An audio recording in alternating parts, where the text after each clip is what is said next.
All right, welcome back to the channel. We got a new build. We sold the 2020 Trail Boss that we did. We basically did almost the same setup on this brand new AT4, just a little bit bigger wheels. So AT4, the only difference, obviously, this one has the 6.2 liter V8.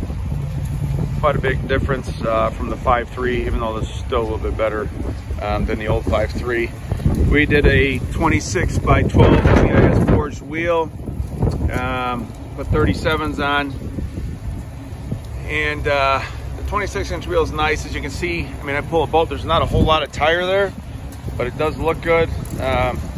People always ask about trimming. I mean, my buddy's shop, this is all done by Moscato Customs, and truck was purchased here at Samotis Motors, and they do all the work with the lift company. So a little bit of trimming, a little bit of bumper trimming, not bad. We have the full throttle 9-inch lift kit. It's the biggest one they make right now for the Trail Boss and the AT4. So the AT4, kind of go around the outside. It hasn't changed. It's a 2020. The rear, even with the boat hooked up there, with the Ranger boat, it really doesn't hit the guards. They did trim them just a little bit, just in case. We do have the Borla Atak S-Series exhaust. We didn't do any cold start videos because the weather's been kind of iffy, and I want to get the truck somewhat clean before. But that exhaust was nice, major upgrade. Sounds good. Cover. So you got a gator bed cover. This thing's pretty solid. The only bad thing about this cover, as opposed to the rough country one, which I like the rough country one better, this thing was a complete pain in the ass to put on. These brackets, really sketchy. There's not much of a body clip to it. If you're gonna do one of these trucks, I would prefer, I should have bought the rough country one. It's just at the time, it was taking too long to get it. And as you can see, I golfed, so I needed something to cover this up. We have just a simple bed rug, got off eBay for 100 bucks. Just to keep stuff from getting scratched up. So this truck is fully loaded and it's a mess. So it's got rear heated seats, rear climate control. It does have the sunroof, which I never have open, sliding rear window, and it does have all the Bose stuff.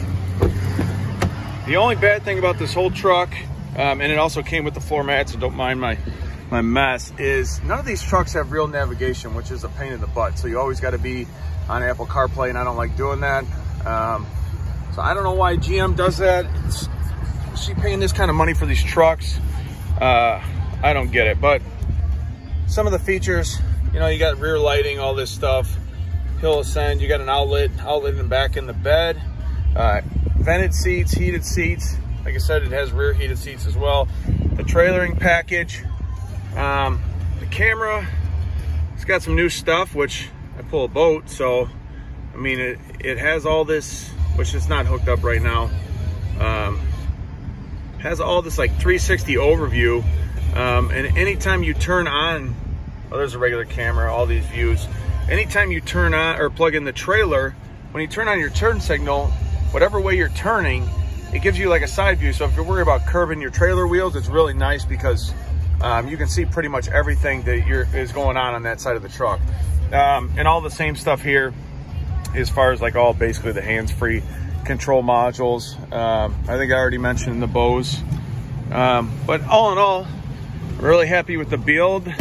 It rides a little bit rougher, obviously, because the other truck had 24s with a 37-inch tire, so a lot more wheel. But turned out nice. If you like it, hit the subscribe button. Let me know what you think in the comment section below. Thank you.